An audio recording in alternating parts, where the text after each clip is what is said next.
महा 83 daily न्यूजमध्ये स्वागत। आज दिनांक 4 मे 2026। मुंबई नाशिक महामार्गावरील खारेगाव ठाणे टोल नाका तब्बल 9 वर्षानंतर पुन्हा सुरू करण्यात येत आहे।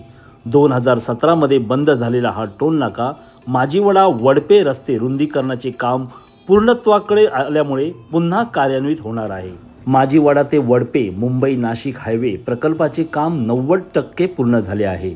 34 पदरी अत्याधुनिक टोल प्लाझा उभारला जात आहे। राष्ट्रीय महामार्ग प्राधिकरण टोल वसुली करणार असून महाराष्ट्र राज्य रस्ते विकास महामंडळ 15 वर्षे देखभाल दुरुस्ती करणार आहे।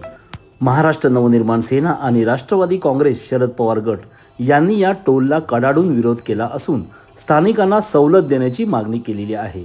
20 किलोमीटर परिघात राहणाऱ्या स्थानिक वाहनांना सवलत मिळण्याची शक्यता आहे, मात्र अंतिम निर्णय प्रशासनाला अवलंबून आहे।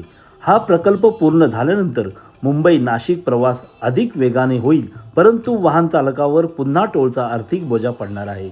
मी महा 83 डेली न्यूजसाठी समीर मार्कंडे, भिवंडी, ठाणे। धन्यवाद।